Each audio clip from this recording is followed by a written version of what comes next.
सियासत में हालिया यू टर्न अभी अभी तिहाड़ से आया है।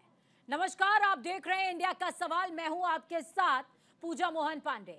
इंडिया के सवाल में बात सियासत के नए नए बवाल यानी तिहाड़ से 21 दिनों के बाद बाहर आए केजरीवाल की करेंगे, क्योंकि केजरीवाल ने दिन की शुरुआत राम सेवक हनुमान के चरणों में सर झुकाने के साथ करी और फिर 21 दिनों का आगाज 21 मिनट के भाषण के साथ किया और एक एक करके 51 दिनों की धुआंधार कसक पूरी की है। बीजेपी पार्टी से लेकर प्रमुख तक सबको घेरा, प्रधानमंत्री की उम्र से लेकर एजेंडे तक हर पहलू पर वार किया और इतनी जोरदार किया कि अमित शाह को मंच से सियासत का केंद्र राहुल से केजरीवाल पर शिफ्ट करना पड़ा। दूसरी तरफ बीजेपी के मैजिक मैन यानी कि पीएम मोदी ने भी विपक्ष पर जमकर कटाक्ष किए हैं, यानी कि इशारा साफ है, आगे के चरण सियासत के लिहाज से नेक टू नेक होने वाले हैं, जिसके लिए आपको और अलर्ट हो जाना चाहिए। हर पहलू पर चर्चा करेंगे, लेकिन उससे पहले देखिए खास रिपोर्ट।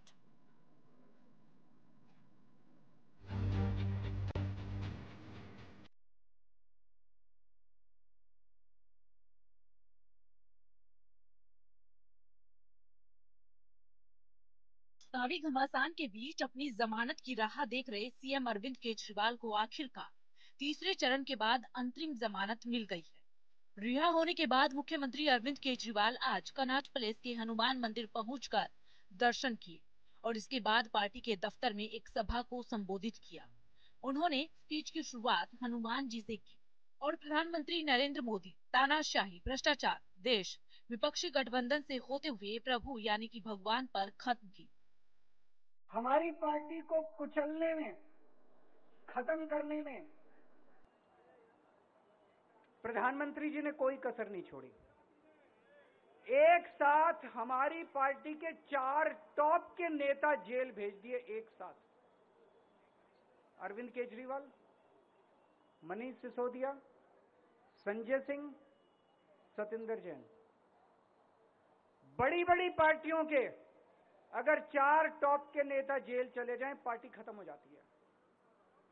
आम आदमी पार्टी के 4 टॉप के नेता इन्होंने जेल भेज दिए। उन्होंने सोचा कि पार्टी खत्म हो जाएगी, लेकिन ये पार्टी नहीं है, ये एक सोच है। जितना ये खत्म करना चाहते हैं उतना ये बढ़ती जाती है। तो वहीं दूसरी तरफ प्रधानमंत्री नरेंद्र मोदी ने भी आज ओडिशा के कंधमाल में चुनावी जनसभा को संबोधित किया।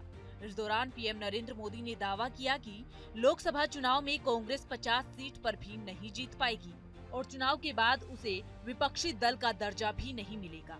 पीएम मोदी ने इसके साथ ही मणिशंकर अय्यर के हाल ही में वायरल हुए बयान पर प्रहार करते हुए कहा कि कांग्रेस बार बार अपने ही देश को डराने की कोशिश करती है।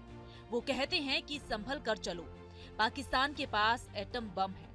देश भूल नहीं सकता कि आतंकियों को सबक सिखाने की बजाय ये लोग आतंकी संगठनों के साथ बैठकें करते हैं।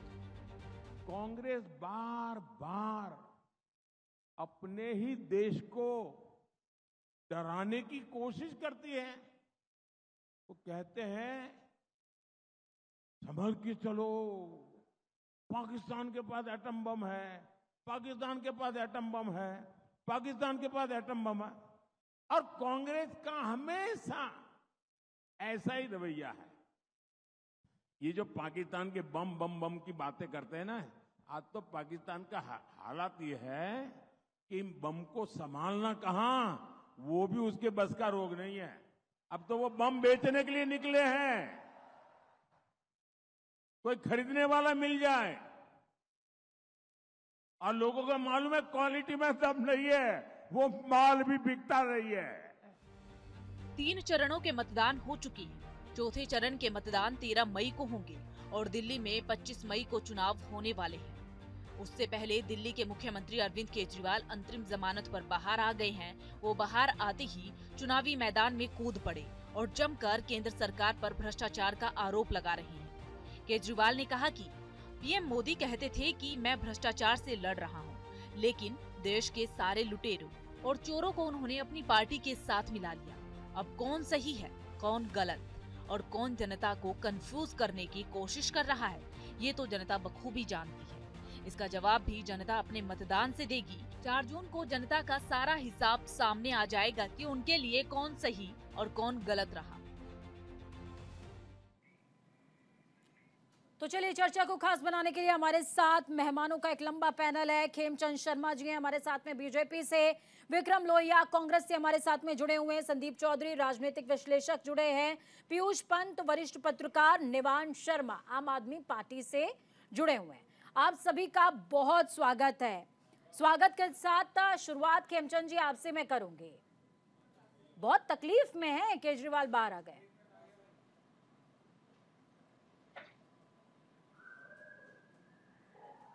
देखिए, केजरीवाल जी एक अपराधी की तरह बाहर आए हैं और जैसे अपराधियों को एक टेम्परेरी बेल मिलती है इमरजेंसी में या पारिवारिक कार्य के लिए, वैसे ही उनको चुनाव प्रचार के लिए मिली है। और हमारे लिए तो खुशी की बात है कि उन्होंने एक्सेप्ट की है इतनी जिल्लत वाली बेल। एक्सेप्ट की इसका मतलब उन्होंने माना है कि वो कहीं ना कहीं अपराधी है, कहीं ना कहीं वो कन्विक्ट है।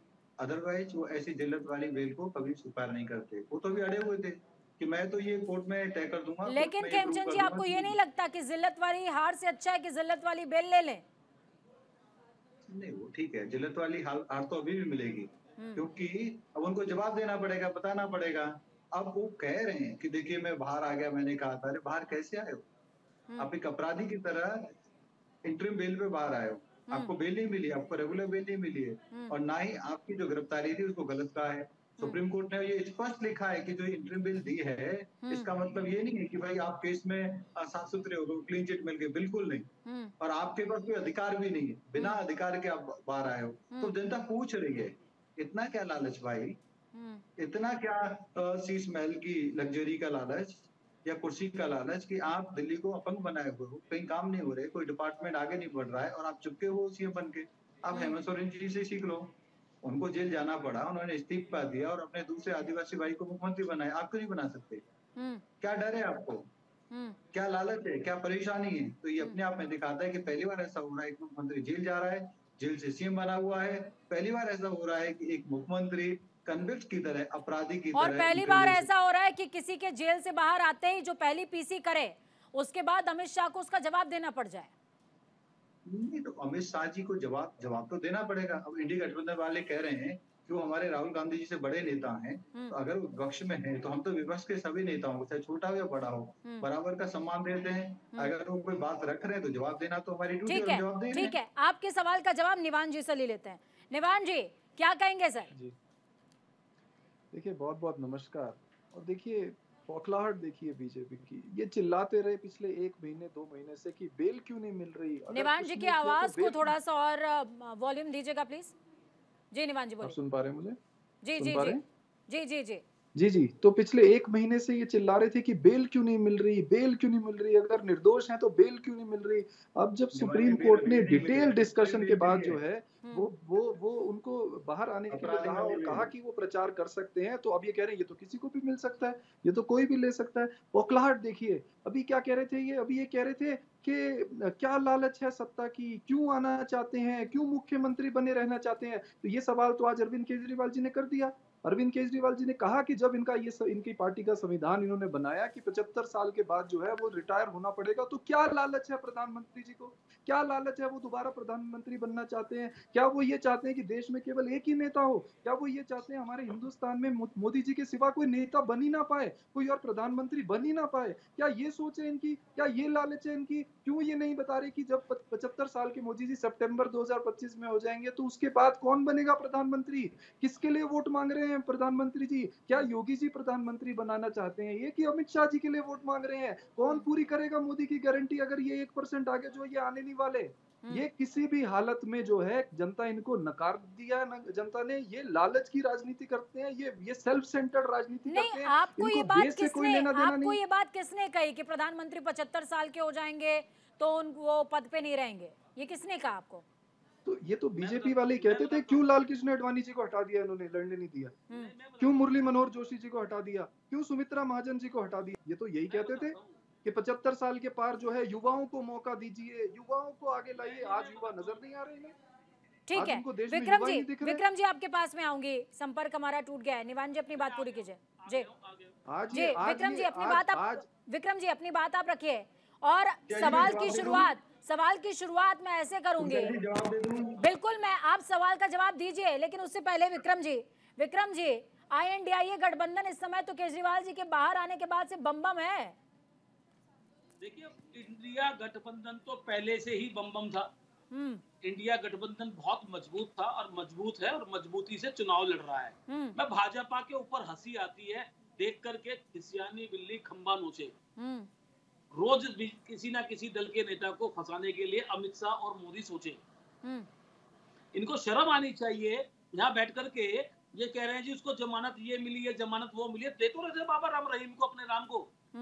वही तो आपके राम है असली। बाबा रामदेव, बाबा राम रहीम, आशा राम दे तो रहे थे आप इतने सालों से बाबा राम रहीम को ऐसी ही टुकड़े टुकड़े वाली जमानत। अरे शर्म कर लीजिए भैया, बोलने से पहले कोई लाज शर्म बची है या नहीं बची है? आप रोज अरविंद केजरीवाल की बात करते हैं, राहुल गांधी की बात करते हैं। अरे अभी प्रधानमंत्री जी को बोलना तो आता नहीं है। हम उड़ीसा में बोल रहे हैं कि जिले की कैपिटल का नाम बताएं। जिलों की कैपिटल आपने कभी देखी है इस देश के अंदर? ये प्रधानमंत्री जी पढ़े लिखे हैं। डिग्री की जांच सही मायने में सरकार बदलने पर होगी और पता लगेगा कि डिग्री है या नहीं है।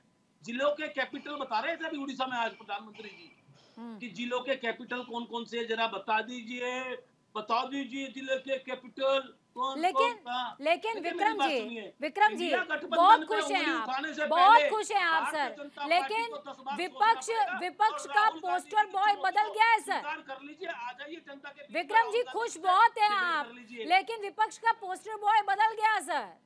अभी तक राहुल गांधी सेंटर में थे, अब केजरीवाल की बातों का जवाब देना पड़ रहा है अमित शाह को। मैं आपको बता रहा हूँ देखिए, अमित शाह को जवाब देना क्यों नहीं पड़ेगा? अमित शाह जी ने और मोदी ने तय किया था आडवाणी जी को घर बिठाने से पहले। अरे उनको मार्गदर्शक मंडल में शामिल करवा दिया। ये मार्गदर्शक मंडल क्या एक ही आदमी के लिए होगा? क्यों प्रधानमंत्री की कुर्सी न ले?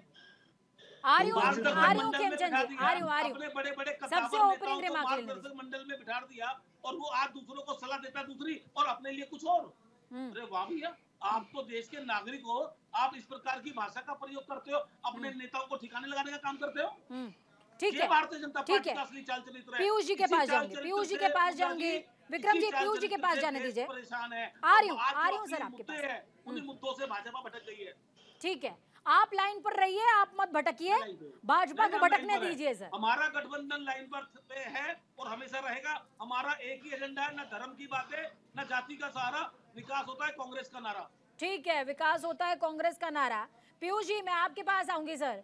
देखिए, जब मैंने आपको सुना है, जनता जो आपको सुनती है उसको एक आइडियल मार्गदर्शन या यूं कहूं कि रास्ता मिलता है, निष्पक्ष रास्ता मिलता है।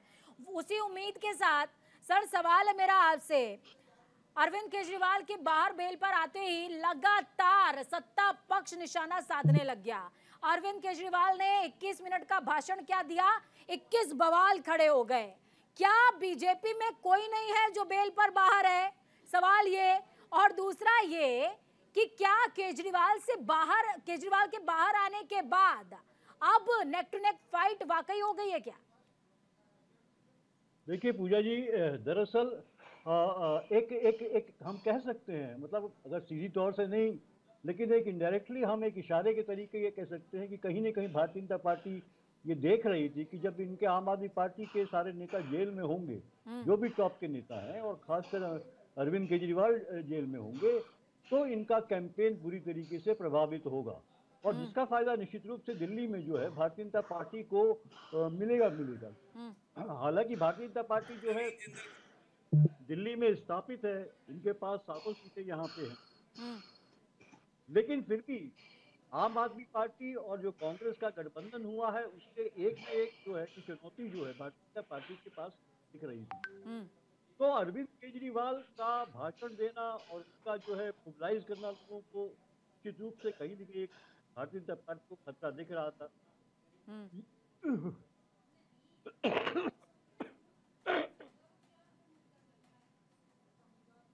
गला खराब जी नहीं, बात पूरी करें। तो इस वजह से मुझे लगता है कि एक बड़ी कूल सिचुएशन थी भारतीय जनता पार्टी के लिए कि अरविंद केजरीवाल जेल में रहे।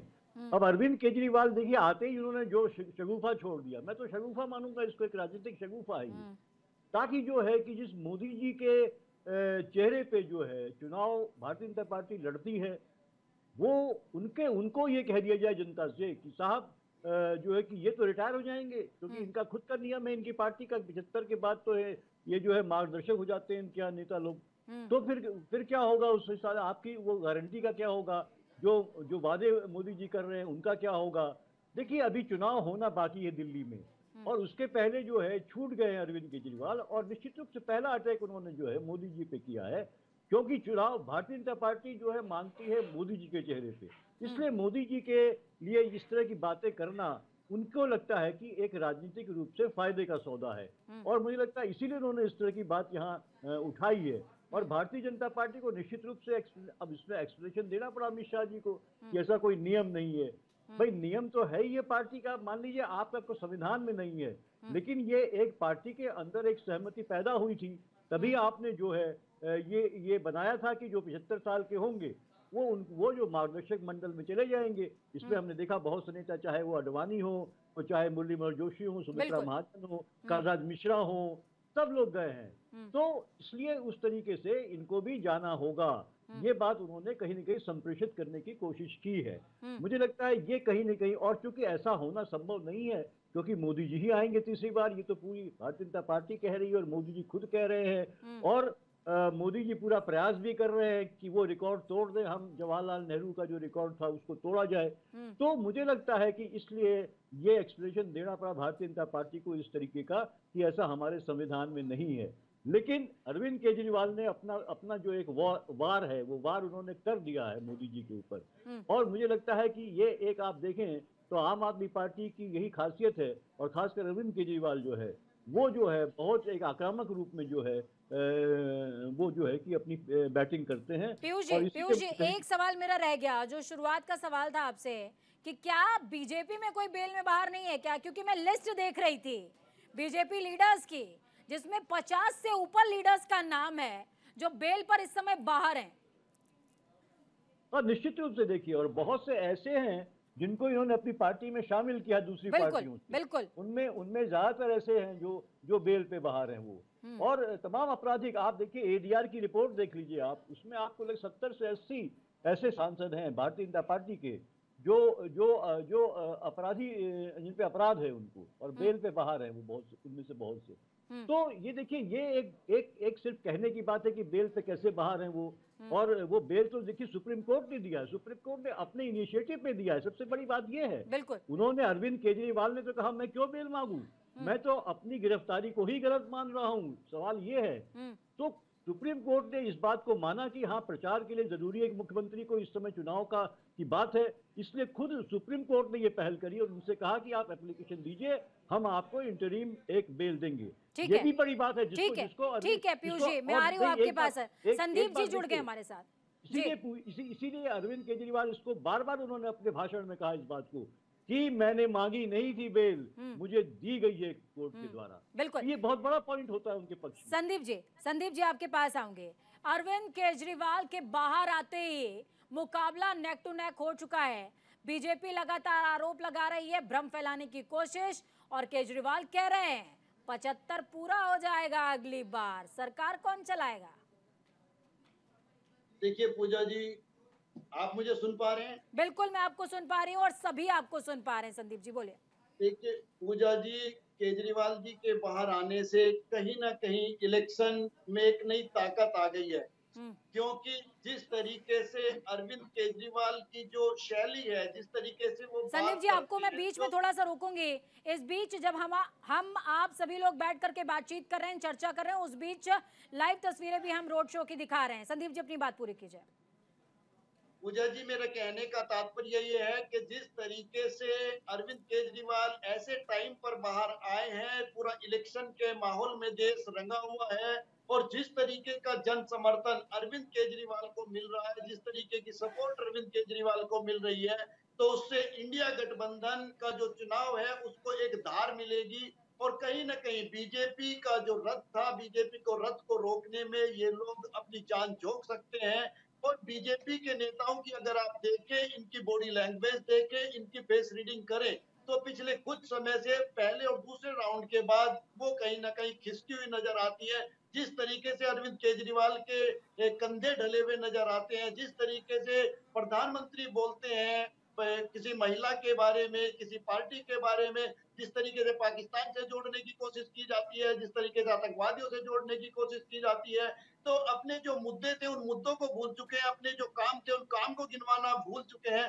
तो कहीं ना कहीं मुझे लगता है कि एनडीए गठबंधन घबराया हुआ है। ठीक है विक्रम जी, पाकिस्तान की याद दिलाई है संदीप चौधरी ने। मैं आपसे पूछूंगी सर, जब आप लोगों को पता है कि पाकिस्तान का मुद्दा छेड़ेंगे और बैठे बैठाए बीजेपी उसको लपक लेगी, तो नेताओं को क्लास नहीं देते हैं क्या सर आप? नहीं, 4 लोग सरकार के खिलाफ बोल रहे हैं। बड़ी इंपॉर्टेंट बात बताना चाहता हूँ आपको। मतलब आप ये कह रहे हैं कि सरकार के पक्ष में बोलने वाला बैठाना चाहिए? नहीं, मैं अब आपको बैठे हैं मैं ना, अपना जवाब दे दूं। अरे रुकिए सर, बुलवाना है, अगर आपको विपक्ष भी बुलवाना है तो मेरे को भी आप एग्जिट करा दीजिए। सर, 4 लोग बोल चुके हैं। सर रुकिए, सर रुकिए, सर रुकिए, आ रही हूँ मैं आपके पास, आ रही हूँ मैं आपके पास। सर मुद्दे के हिसाब से आप देखिए, अगर आपको एंटी बीजेपी सोच रन करना है तो करिए। हेमचंद जी, आपको एंटी बीजेपी एंटी आपको रन करना है तो करिए। आप 4 लोगों को बुलवा लिया। मुद्दा एंटी या फॉर का नहीं है सर। संदीप जी ने पाकिस्तान का जिक्र किया है सर, पाकिस्तान का जिक्र संदीप जी ने किया है। हेमचंद जी, आप बिल्कुल आप बैलेंस नहीं कर रहे हैं। ये आप मीडिया की भी आवाज दबाएंगे क्या? आप ऐसा करोगे क्या तो मीडिया की आवाज दबाने की बात कर रहे हैं हेमचंद जी? आप शर्म आनी चाहिए आपको। आप विक्रम को सेकंड टाइम आपने बुलाया है। 4 लोगों को आप अंटिल टाइम नहीं दोगे तो how I will be able to put my thoughts. Khemchand ji मैं आ रही हूँ आपके पास। देखिए जितनी देर आप बोलेंगे उसमें टाइम वेस्ट होगा, आप बोल लेने दीजिए 2 सेकंड, फिर उसके बाद मैं आपके पास आ रही हूँ। विक्रम जी, पाकिस्तान प्रेम क्यों नहीं जाता है कांग्रेस लीडर्स का? मैं वो बता, अब फिर पीछे बोलेंगे। खेमचंद भाई शांत हो जाओ ना यार प्लीज। खेमचंद जी, विक्रम जी आप अपनी बात आप पूरी कीजिए सर। देखिए, पाकिस्तान की बात को भारतीय जनता पार्टी के मुंह से शोभा नहीं देती, क्योंकि पाकिस्तान से प्रेम तो इन्हीं का है। आईएसआई हमारे देश में जांच करने आती है, सरकार के नेतृत्व में शर्म आनी चाहिए देश के प्रधानमंत्री को और गृह मंत्री को। पठानकोट के अंदर आईएसआई जांच करने आई है। आज तक 1947 से लेके टिल डेट आज तक पाकिस्तान के अंदर, इंडिया के अंदर पाकिस्तान की जांच एजेंसी एक ही बार आई है, मोदी जी ने बुलाया है। और बिना बुलाए पाकिस्तान जाने वाला कोई प्रधानमंत्री हमारे देश का है तो प्रधानमंत्री नरेंद्र मोदी है। उसके सिवा कोई देश का प्रधानमंत्री बिना बुलाए पाकिस्तान नहीं गया। ठीक है, लाहौर बस यात्रा लेकर के अटल जी गए और पाकिस्तान में जिन्ना को जाके सेकुलर अडवाणी जी के खेमचंद जी मानी चाहिए। भारतीय जनता पार्टी के नेताओं को बैठ कर बड़ी बड़ी बातें करना, हौसलेबाजी करना, लेकिन देश की बात नहीं करना। आज एक जुमला और बोल दिया अमित शाह जी ने, जुमला दे दिया कि 75 साल की बात नहीं है, 15 लाख की बात जी बोलिए, क्योंकि ब्रेक का टाइम हो रहा है। मैं 1 मिनट दूंगी सर आपको। कमाल कर दिया। ब्रेक ले लो, ब्रेक के बाद टाइम देना, ब्रेक ले लो। अरे ब्रेक भी लेंगे, सब कुछ लेंगे। अब तो जान चुका है इस देश का बच्चा भारतीय जनता पार्टी। ठीक है, वक्त यहाँ पर एक छोटे से ब्रेक का है। ब्रेक के बाद लगातार हम बने हुए हैं इस चर्चा पर कि आखिरकार भ्रम फैलाने की कोशिश कौन कर रहा है और कौन जनता के बीच एजेंडे को शिफ्ट कर रहा है। वक्त छोटे से ब्रेक का। ब्रेक के बाद एक बार फिर से आप सभी का स्वागत है। बात लगातार एनडीए वर्सेस आईएनडीआईए की हो रही है और जिसको धार, इस सियासत को धार केजरीवाल ने फिलहाल तिहाड़ से निकलते ही दे दी है। मेहमानों से लगातार चर्चा चल रही थी और ब्रेक पर जाने से पहले विक्रम लोहिया ने साफ तौर पर कहा कि किस तरीके से बीजेपी गुमराह करने का काम कर रही है और पाकिस्तान का प्रेम कांग्रेस का नहीं बीजेपी का है। खेमचंद जी, काउंटर आपका। देखिए, मैं चारों को काउंटर करूंगा। पूजा जी, समय देना पड़ेगा थोड़ा सा जी। सबसे पहले तो विक्रम जी कहते हैं कि हमें शर्म आनी चाहिए। शर्म हमें आनी चाहिए, आपको आनी चाहिए। मनीशंकर अय्यर जी कहते हैं पाकिस्तान के पास न्यूक्लियर बम है, डर के रहना चाहिए। पाकिस्तान को सम्मान देना चाहिए। पाकिस्तान को हम सम्मान नहीं दे रहे, उनको दुख हो रहा है। पाकिस्तान के साथ हम क्रिकेट नहीं खेले, उनको दुख हो रहा है। पाकिस्तान को हम इंटरनेशनल फोरम पे लगातार एक्सपोज कर रहे हैं, इसलिए इनको दुख हो रहा है। आज पाकिस्तान कटोरा लेके भाग रहा है, इनको दुख हो रहा है। तो इनको पाकिस्तान में चुनाव लड़ना है, इसीलिए ये पाकिस्तान का डर हमें दिखा रहे हैं। और इनके जो बड़े सहयोगी हैं जम्मू कश्मीर में, अब्दुल्ला जी, वो भी कहते हैं पाकिस्तान ने हाथ में चूड़ियां नहीं पहनी रखी। पाकिस्तान से डरना चाहिए। कैसे भी एक ले लोगे। मतलब पाकिस्तान का डर वो भी दिखा रहे हैं। अब आ जाइए सनातन पे। डीएमके कहता है सनातन तो कैंसर है, खत्म हो जाना चाहिए, बेकार है। तो पाकिस्तान पे काउंटर करते करते आप सनातन पर कैसे आ गए सर? पूजा जी मैं अपनी बात रख लूं, आप मेरे को बोलने का मौका देंगे? आपने किसी को इंटरप्ट नहीं किया। बिल्कुल बोलिए। अनुरोध है, मैं क्योंकि एक एक सवाल का जवाब दे रहा हूँ। पाकिस्तान का प्रेम तो जग जाहिर है।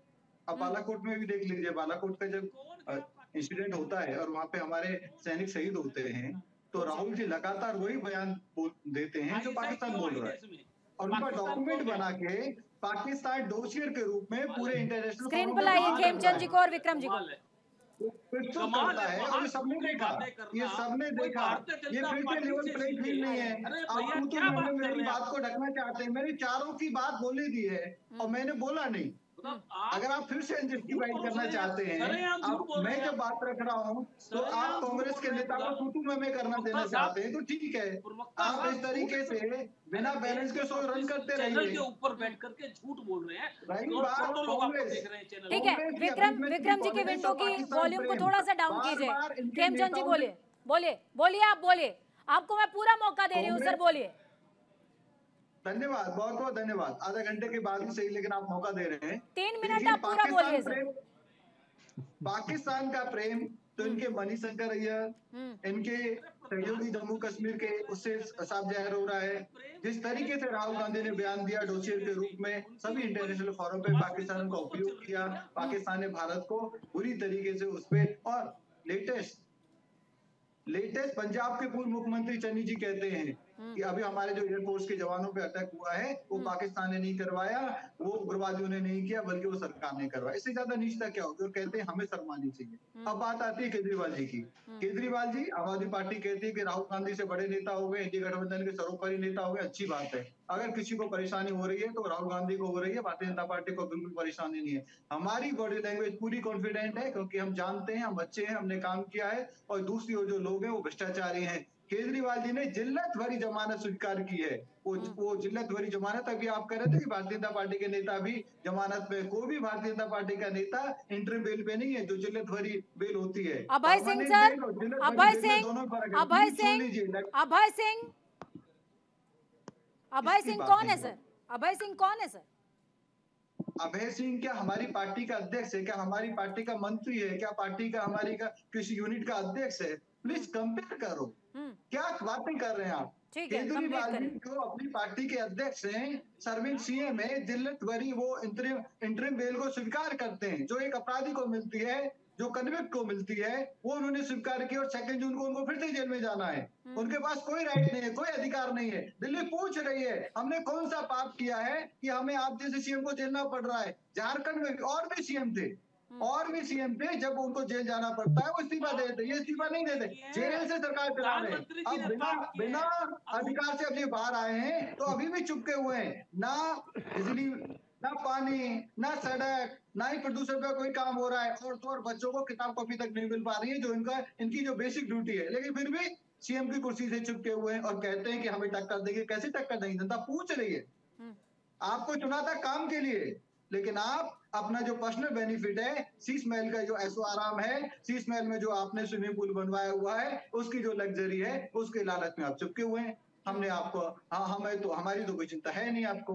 डीडीसी आईसीयू में पड़ी हुई है। अब बात आती है कि हमारे वरिष्ठ पत्रकार जो लोग बोल रहे हैं कि हमारी बॉडी लैंग्वेज खराब है, या हमारे यहाँ पे एक एज का कोई रूल है। आपको पता है हमारे आदरणीय अडवाणी जी की एज क्या है अभी?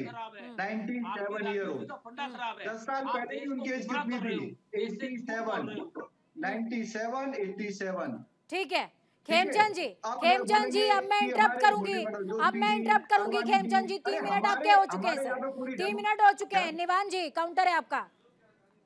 देखिए किस तरह से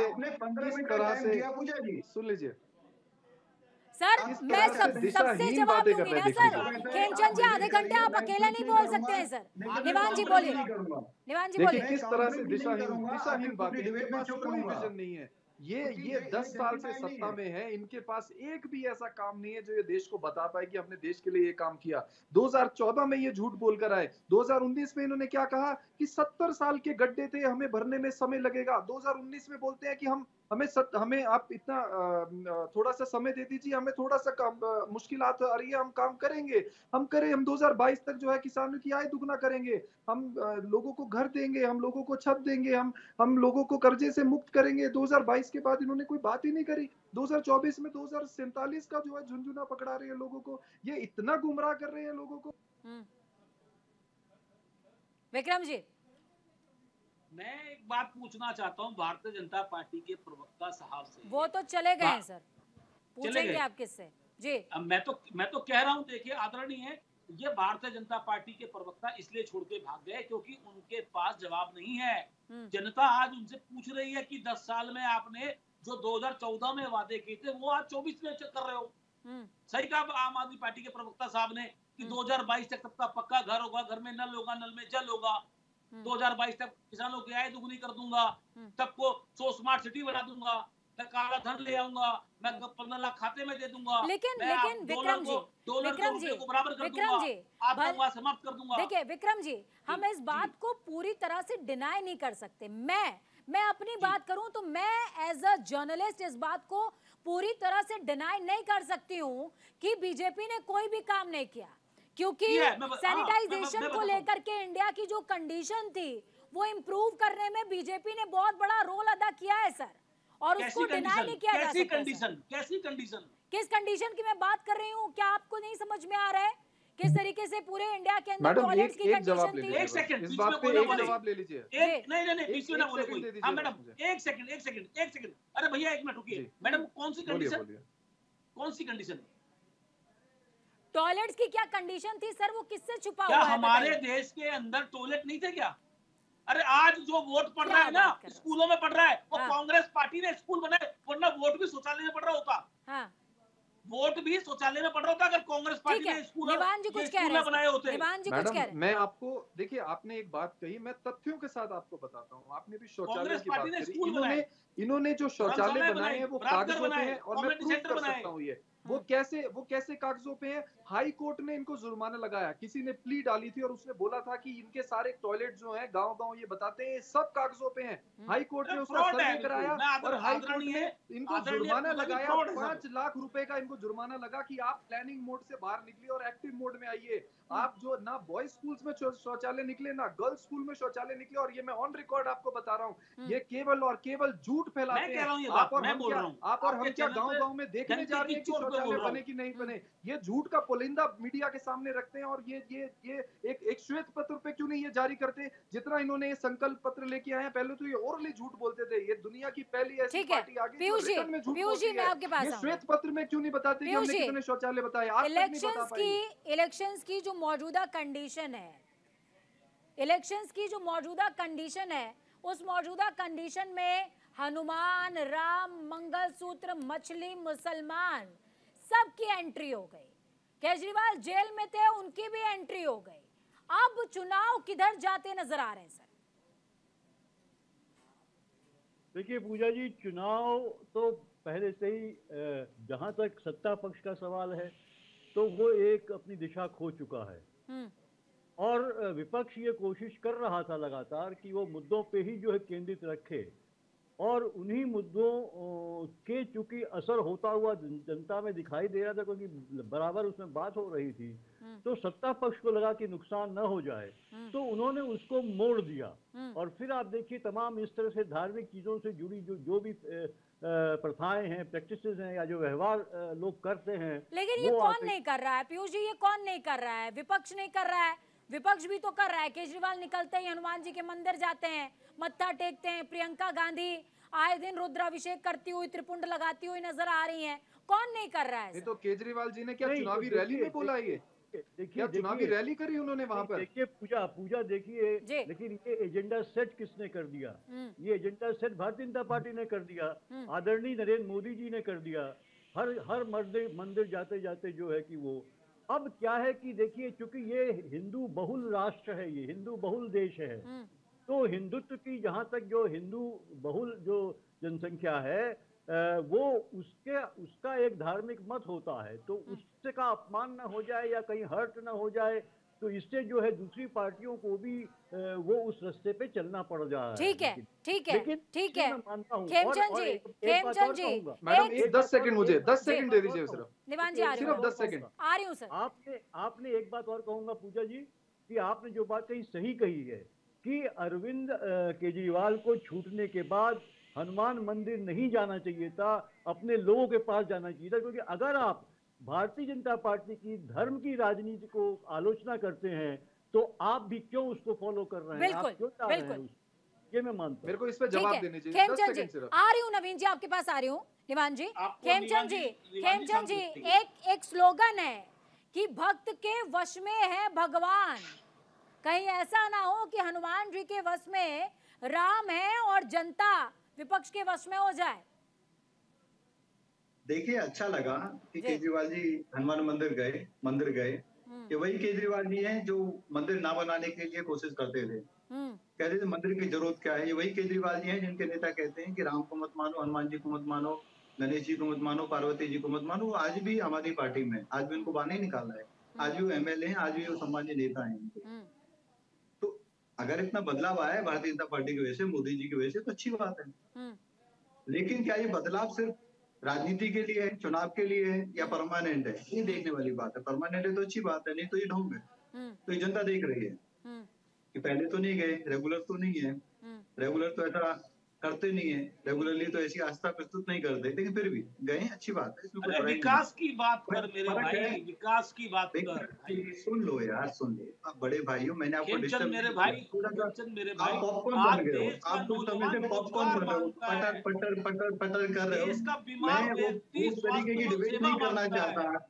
क्वेश्चन सवाल चल रहा है कि केजरीवाल जी मंदिर गए और अभी आदरणीय पीयूष जी जो सबसे यहाँ वरिष्ठ हैं, एक्सपीरियंस हैं, वो कहते हैं मोदी जी ने परंपरा शुरू की।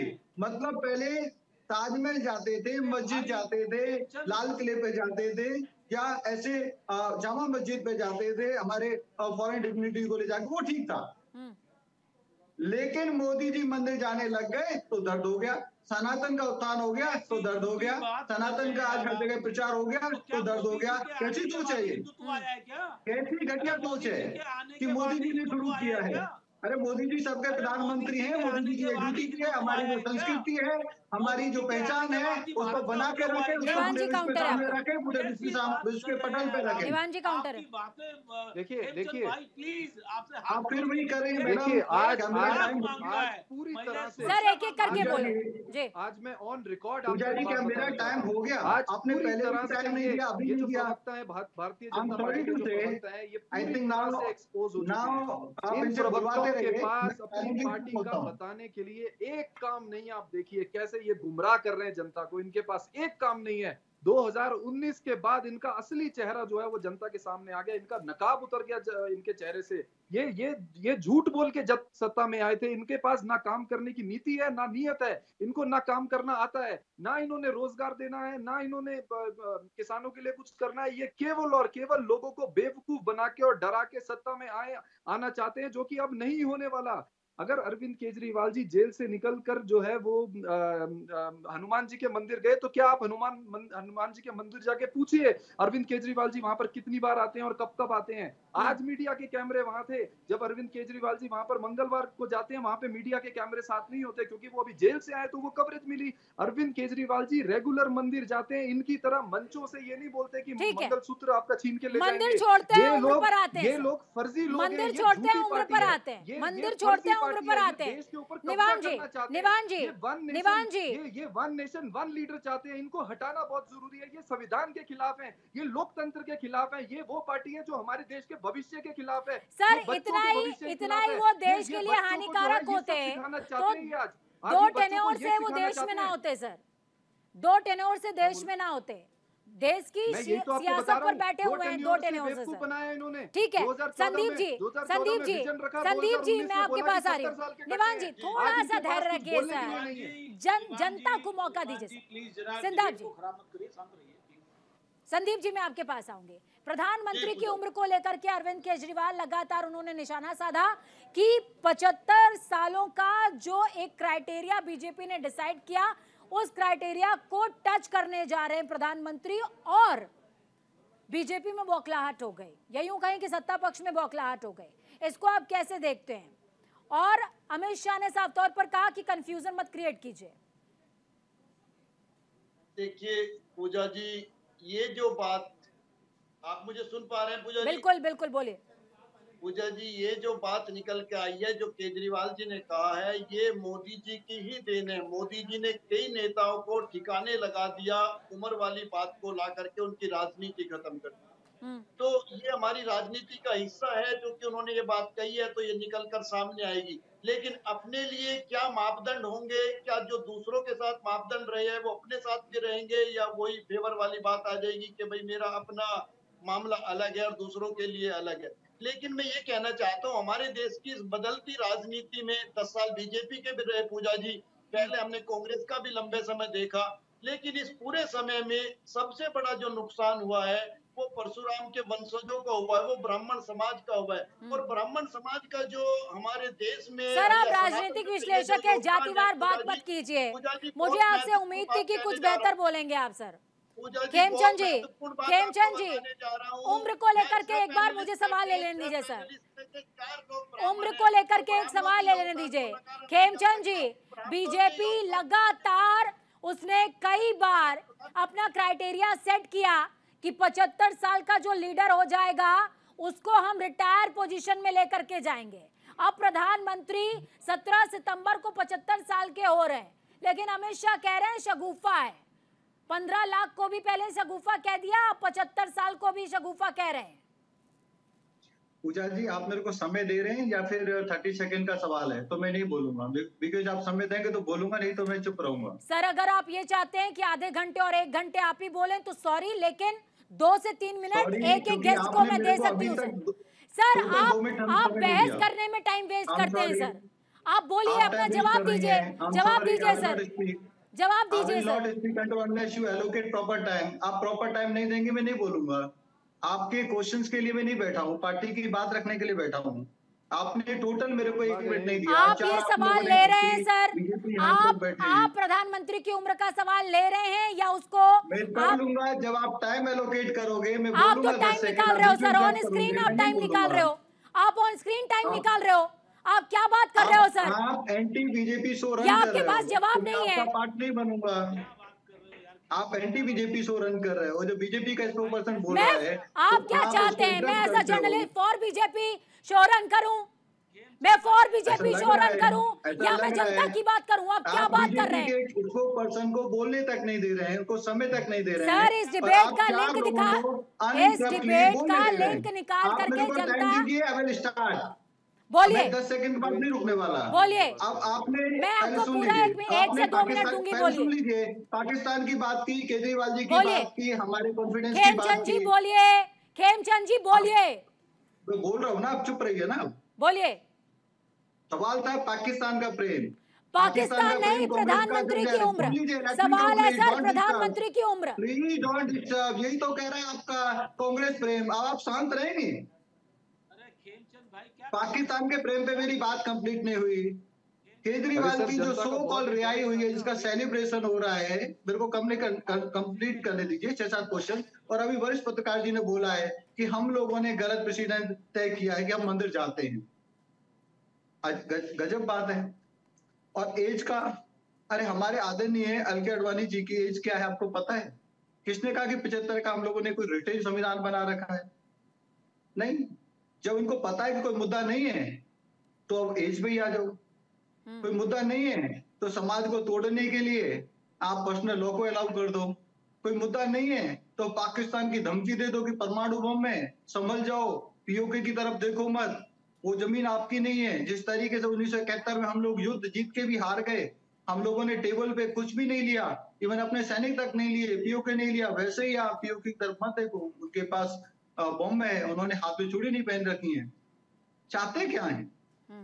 केजरीवाल जी सीएम बने हुए, दिल्ली के सारे डिपार्टमेंट चौपट हो रखे हैं, डीटीसी का इतना बुरा हाल है, आधा आधा एक घंटे लोगों को वेट करना पड़ रहा है, एक नई बस नहीं खरीद पाए। वो तो मोदी जी ने फेम 2 के अंतर्गत 1000 के आसपास बस दे दी है, जिनसे दिल्ली वालों का काम चल रहा है। गरीब बच्चों को कॉपी किताब नहीं मिल रही है, ड्रेस नहीं मिल रही है, और ये लोग कहते हैं कि नहीं हम सीएम बने रहेंगे। दिल्ली में इतना बुरा हाल है हर डिपार्टमेंट का, पानी नहीं मिल रहा है, आधी से ज्यादा दिल्ली प्यासी है, गंदा पानी पी रही है, बीमारियां हो रही हैं। जब बीमारी हो रही है दिखाने के लिए जा रहे हैं तो दिल्ली के अस्पताल पैसे मांग रहे हैं वापस। जो पैसा देता है उसका इलाज हो जाता है, जो पैसा नहीं देता उसका इलाज नहीं होता। ऐसी सीएम की जरूरत क्या है? दिल्ली वाले लज्जित हैं, दिल्ली वाले पीड़ित हैं, और अब केजरीवाल जी को हर जगह जवाब देना पड़ेगा। आप किस वजह से आपको बनाया था सीएम काम करने के लिए? पूरा एडमिनिस्ट्रेशन चौपट है, और आप कहते हैं कि आप सीएम बने रहोगे। क्या है? खेमचंद जी, अगर आप अनुमति दें तो मैं बोल लूं सर? अनुमति देंगे सर? बोलूं मैं? अनुमति तो मैं आपसे मांग रहा हूँ, तो हाथ जोड़ के अनुमति मांग रहा हूँ। सर मुझे ये बताइए खेमचंद जी, खेमचंद जी जवाब देने दीजिए जी, जवाब दीजिए सर, आप दीजिए जवाब। क्योंकि इन्होंने 10 क्वेश्चन रेज किए हैं और 22 तरीके से इन्होंने इंफॉर्मेशन यहाँ पे मिस इन्फॉर्मेशन की तरह फैलाई है।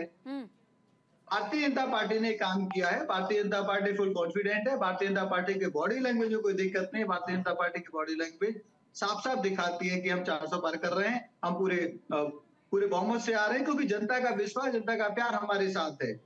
और हम लोग अपने काम पे लगातार बात कर रहे हैं। विकसित भारत यात्रा हम लोगों ने गांव-गांव तक पहुंचाई, घर घर तक पहुंचाई, हर गली तक पहुंचाई, और हमने बताया किस तरीके से हमने जीवन को बेहतर किया है। गरीब को खाना चाहिए तो हम ये सुनिश्चित कर रहे हैं कि कोई भूखा ना सोए, हर गरीब को खाना मिल रहा है, प्रचुर मात्रा में मिल रहा है। जिनके पास खाना दिसंबर जनवरी में खत्म हो जाता था, बोरी भर के अनाज उनके घर में है। ये काम मोदी जी ने किया है। 70 से 80 हजार करोड़ का अनाज कांग्रेस वाले सड़ा दिया करते थे। उनको अच्छा इलाज चाहिए, हम आयुष्मान भारत कार्ड के तहत दे रहे हैं। किसान को एम्पावर करने के लिए पीएम किसान के माध्यम से मदद दे रहे हैं, फसल बीमा दे रहे हैं। कल आंधी आई थी, आंधी से जो भी नुकसान होगा उसका फसल बीमा के तहत पूरा कंपनसेशन मिलेगा। ये कांग्रेस के जमाने में नहीं होता था। हमने बहनों को एम्पावर किया है, हमने प्रोफेशनल बहनों को एम्पावर किया है। पहले 3 महीने की छुट्टी मिलती थी प्रेगनेंसी में, आज 6 महीने की छुट्टी पेड लीव मिलती है प्रोफेशनल वर्किंग वुमेन्स को। सुकन्या योजना के माध्यम से बहन बेटियों को एम्पावर किया गया, सबसे ज्यादा ब्याज दिया जाता है, और उनको सिक्योरिटी देने का काम आदरणीय प्राइम मिनिस्टर मोदी जी ने किया है। रिजर्वेशन देने का काम आदरणीय प्राइम मिनिस्टर मोदी जी ने किया है। तो इकोनॉमी को सुदृढ़ करने का काम मोदी जी ने किया है, युवाओं को एम्पावर करने का काम मोदी जी ने किया है, महिलाओं को एम्पावर करने का काम मोदी जी ने किया है, किसानों को एम्पावर करने का काम मोदी जी ने किया है। मोदी जी 75 साल के हो जाएंगे, फिर कौन करेगा सर? मोदी जी बिल्कुल, भारतीय जनता पार्टी में और कोई नेता ही नहीं है। भारतीय जनता पार्टी में करोड़ों कार्यकर्ता हैं, और भारतीय जनता पार्टी में कभी भी किसी नेता ने ये नहीं कहा कि मैं मालिक हूँ। मोदी जी ने कभी कहा मैं मालिक हूँ? मोदी जी हमेशा कहते हैं मैं सेवक हूँ, मैं ट्रस्टी हूँ, मैं चौकीदार हूँ। जो व्यक्ति इतना डाउन टू अर्थ है तो क्या वो इस तरीके से रहेगा? नहीं, ये कांग्रेस थोड़ी है। निवान जी सरोपरी है तो काउंटर है यहाँ पे एक कार्यकर्ता के बाद दूसरा कार्यकर्ता, खेमचंद जी लगातार 6 मिनट आपने बोला, अब 1-1 मिनट सबका काउंटर होगा। निवान जी बोलिए। देखिए, आप इनकी बातें सुन के अंदाजा लगा लीजिए कि कितनी सीटें आ रही हैं इनकी। 200 भी पार नहीं कर पाएंगे। ये जो इनकी बातें आप देख लीजिए, ये हारे हुई पार्टी की बातें हैं। 0 अंडा पे रहोगे आज इनके पास कुछ नहीं है। आज बीजेपी वाले कहते थे कि अरविंद केजरीवाल बाहर आ जाएगा तो क्या हो जाएगा। देखिए आप, अरविंद केजरीवाल बाहर आया तो क्या हुआ। आज बीजेपी के पास ना एजेंडा है, ना इनके पास नैरेटिव है। Vikram ji 30 second sir, 30 second sir. South India में निवान जी थोड़ा सा धैर्य रखिए। Vikram ji 30 second sir, 30 second. आज अभी खेमचंद जी प्रधानमंत्री जी के द्वारा किए गए हुए कामों को बता रहे थे। क्या ये नहीं बताया उन्होंने ब्रजभूषण जैसे शरण को संरक्षण देने का काम किया, 8.5 हजार करोड़ का प्लेन लेने का काम किया, 15 करोड़ की गाड़ी लेने का काम किया, लाखों किसके लिए लिया? अपने लिए जो हवाई जहाज लिया, फैमिली को घुमाने के लिए लिया। अपने लिए जो हवाई जहाज लिया, क्या पहले हवाई जहाज नहीं थे? पार्लियामेंट पहले नहीं बनी हुई थी? हमारा देश पार्लियामेंट जो है रामलीला मैदान में, हमारे देश का पार्लियामेंट रामलीला मैदान में चलता था क्या? भारतीय संस्कृति के साथ संदीप जी, बन गई। Sandeep ji 30 second, Sandeep ji 3 second, 30 second sir. पूजा जी मैं तो ये बताना चाहता हूँ, देश को कई प्रधानमंत्री मिले, चौधरी चरण सिंह भी मिले, चंद्रशेखर भी मिले, वीपी सिंह भी मिले, लेकिन कोई ठीक से देश को चला नहीं पाया। देश को आप रिकॉर्ड उठाकर देखिए, जो ब्राह्मण समाज ने नेतृत्व दिया, जो ब्राह्मण प्रधानमंत्री, उन्होंने जितना स्मूथली देश को चलाया कोई चला नहीं सकता। और जिस तरीके से आज देश डगमगा रहा है मोदी जी की वजह से, अगर कोई चौधरी साहब मैं खुद ब्राह्मण हूँ, बराबर रिप्रेजेंटेशन मोदी सरकार में ब्राह्मणों को है। निर्मला सीतारमण जी ब्राह्मण है, नितिन गडकरी जी ब्राह्मण है, पीयूष पंत जी, पीयूष जेटली जी ब्राह्मण थे, सुषमा स्वराज जी ब्राह्मण थी, और हमारे फॉरेन मिनिस्टर भी ब्राह्मण है। प्लीज आप ब्राह्मणों के आवाज को थोड़ा सा डाउन कीजिए सबकी। पीयूष जी, पीयूष जी। हाँ पूजा जी, इस तरह का वक्तव्य देके अरविंद केजरीवाल ने जो है निश्चित रूप से देखिए वो मोदी जी को जो है कहीं ना कहीं जो है एक चुनौती दे दी, उनको डाउन करने की कोशिश करी है, और उनकी जो छवि है उसको कहीं ना कहीं जो है ये जनता के सामने रखने की कोशिश करी है कि अब तो उनको आप चुनना बेकार है, उन्हें उनके नाम पे वोट देना बेकार है, क्योंकि वो प्रधानमंत्री रहेंगे नहीं। तो आपकी जो गारंटियां हैं, आपको जो विश्वास है, वो कहाँ से पूरा होगा? तो मुझे लगता है एक बॉल जो है, पॉलिटिकल जो बॉल है, वो उन्होंने चुनाव के मौसम में डाल दिए भाजपा के कोर्ट में, और अब अमित शाह को आगे आना भी पड़ा उस बात की सफाई देने के लिए। तो ठीक है, पूरा का ठीक पूरा है। एक खेमचंद जी, एक आखिरी सवाल है, उसका जवाब 10 सेकंड के अंदर। बीजेपी कितनी सीटें ला रही है सर? नहीं, ये तो भारतीय जनता पार्टी का 400 का नारा है, और हमारा एनडीए 400 पार करेगा, ये पूरा विश्वास है। ठीक है, डन सर। बहुत शुक्रिया आप सभी मेहमानों का हमारे साथ जुड़ने के लिए, इस चर्चा को बेहद खास और अहम बनाने के लिए। देखिए, नाक पर मक्खी बैठ जाए तो मक्खी को उड़ा दिया जाता है, नाक नहीं काट दी जाती। इस समय तमाम राजनीतिज्ञों को यह समझना पड़ेगा, सरोकार जनता के हैं, मुद्दे जनता के हैं।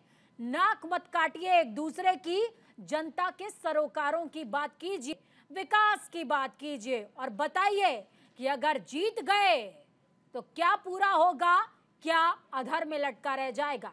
वक्त छोड़ से ब्रेक का, ब्रेक के उस पार खबरों का सफर लगातार जारी। बने रहे न्यूज़ इंडिया के साथ, क्योंकि हम हैं राष्ट्र की आवाज।